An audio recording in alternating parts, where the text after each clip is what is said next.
Hello friends, तो स्वागत है आप सभी का आज के इस नए वीडियो में। सो फ्रेंड्स, आज के इस वीडियो में लोग डिस्कस करने वाले हैं कक्षा 10 गणित के अध्याय 1 वास्तविक संख्या से एक महत्वपूर्ण प्रश्न को। और ये प्रश्न हर साल आपके एग्जाम में पूछा जाता है। मैं गारंटी के साथ बोल रहा हूँ कि हर साल आपके एग्जाम में पूछा जाता है कि सिद्ध करने वाला कि सिद्ध कीजिए कि कर्ण में 5 एक अपरिमेय संख्या है, कर्ण में 3 अपरिमेय संख्या है। किस प्रकार से आप सिद्ध कर सकते हैं, इस वीडियो में मैं आप लोग को पूरी जानकारी देने वाला हूं। तो चलिए स्टार्ट करते हैं आज का वीडियो बिना टाइम गवाए हुए। Let's begin the class. चलिए चलते अपने।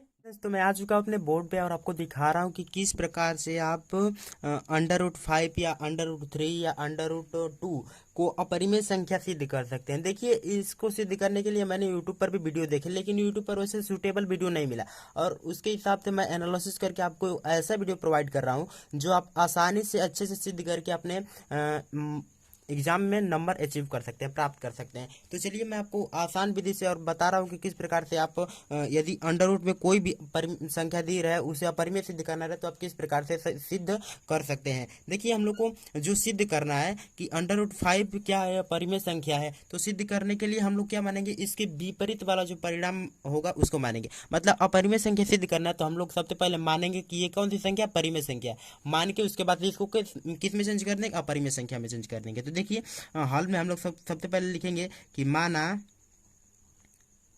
मैं जिस तरह से आपको बता रहा हूं वैसे आप लिखते चलिए और नोट करते चलिए, समझते चलिए। माना √5 एक परिमेय संख्या है। √5 क्या है, परिमेय संख्या है। √5 एक परिमेय संख्या है। जब परिमेय संख्या कोई भी अंक परिमेय संख्या होती है तब हम लोग लिख सकते हैं कि तब इसे P/Q के रूप में लिख सकते हैं,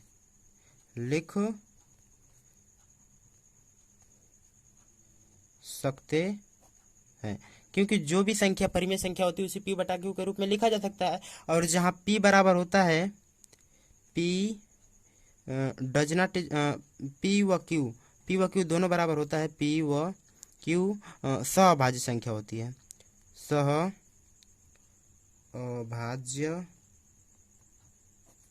संख्या। P व Q क्या होती है, सहअभाज्य संख्या। और हम लोग को Q बराबर 0 नहीं लेना है, मतलब Q बराबर 0 नहीं होता है सहअभाज्य संख्या। और Q बराबर does not is equal to 0, क्योंकि किसी भी संख्या के बटा में यदि 0 आ गया तो उस संख्या का मान अनंत हो जाता है, मतलब उसका कोई रियल मान नहीं निकल पाता है। तो हम लोग ज्ञात कर सकते, अब लिखेंगे इसको। इतना तो हम लोग लिख लेना, इतना हम लोग को क्या अपने एग्जाम में लिखना है कि माना P एक क्या है, अब परिमेय संख्या, तब इसे P/Q के रूप में लिख सकते हैं। और P व Q क्या है, सहअभाज्य संख्या है, संख्या। और Q does not is equal to 0, तो हम लोग लिखेंगे कि P/Q इज इक्वल टू 5 √5, क्योंकि इसके बराबर में लिख सकते हैं, मतलब कि इसके जैसे लिख सकते हैं, इसके बराबर में लिख सकते हैं। तो जब इसके बराबर में लिख सकते हैं तो हम लोग यहाँ से P का यदि मान निकालें, P बराबर क्या हो जाएगा, √5 इंटू में Q। ये हम लोग का P का मान हो गया।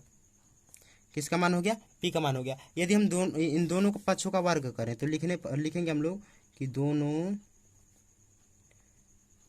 पक्षों का वर्ग करने पर, दोनों पक्षों का क्या करेंगे, वर्ग करेंगे। तो अब P का स्क्वायर करेंगे और is equal to √5 into Q का स्क्वायर करेंगे, ठीक है। तो P² इज इक्वल टू हो जाएगा √5 तो नहीं होगा, बस 5 होगा, क्या होगा 5 और Q²। ये हम लोग का क्या हो गया समीकरण। इसको हम क्या मान लेते हैं, एक मान लेते हैं, क्योंकि हमको 2 समीकरण बनाना पड़ेगा किसी भी तरह, इसमें से 2 समीकरण बनाना पड़ेगा। तो समीकरण 1 मैंने बना लिया, यहाँ तक तो आपने अच्छे से नोट कर लिया। यहाँ पे हम लोग को एक चीज मिल रहा है, क्या मिल रहा है कि यहाँ जो यदि हम 5 को इधर भेज दें, Q² का बस मान निकालें तो Q² बराबर हम लोग को मिलेगा, 5 को इधर भेज देंगे तो ये मतलब P क्या हो जाएगा, 5 से कट जाएगा। तो हम लोग लिखेंगे कि P² 5 से विभाजित है। P² जब 5 से विभाजित हो तो P भी 5 से विभाजित है, P भी 5 से विभाजित है। मतलब हम लोग को इतना अपने क्या करना है, एग्जाम में लिख लेना है, क्योंकि हम लोग को क्वेश्चन में इतना दिया रहता है, तो हम क्वेश्चन के हिसाब से क्या इतना लिख लेंगे। और उसके बाद से हम लोग को कुछ एक्स्ट्रा ऐड करना रहता है। एक्स्ट्रा ऐड करने का मतलब जैसे यहाँ पे समीकरण एक तो बना लिया, तो समीकरण दो बनाएंगे तभी तो ये समीकरण कट पाएगा।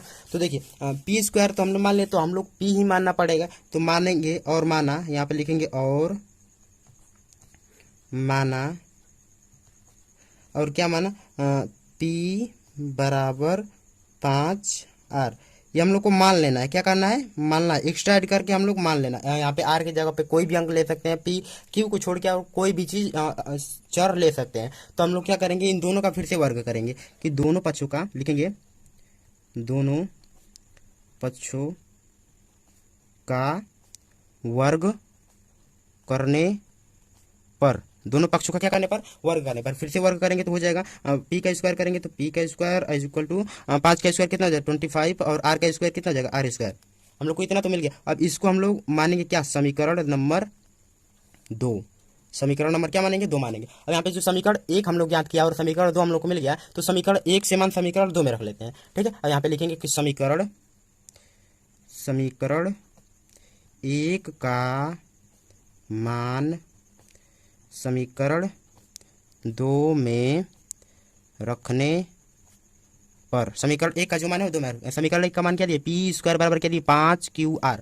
तो 5QR बराबर लिख सकते हैं, यहाँ पे लिख सकते हैं 5Q स्क्वायर बराबर क्या 25R स्क्वायर, 25R स्क्वायर, ये हम लिख सकते हैं। तो यहाँ पे हम 5 को इधर भेजें तो डिवाइड में चला जाएगा 5। देखिए 5 क्या हो जाएगा डिवाइड में, यदि क्यू स्क्वायर का मान यहाँ याद करें, Q square is equal to 25R square upon 5, इससे इसको काट दें तो हम लोग को क्या मिलेगा 5R स्क्वायर। क्यू स्क्वायर बराबर क्या हो गया 5R स्क्वायर। तो यहाँ पे हम लोग एक चीज देखते हैं कि आर का यदि मान ज्ञात करें तो आर किसको काट देगा, क्यू को ज्ञात कर काट देगा क्यू स्क्वायर को। तो लिखेंगे हम लोग कि क्या लिखेंगे, क्यू स्क्वायर किससे 5 से विभाजित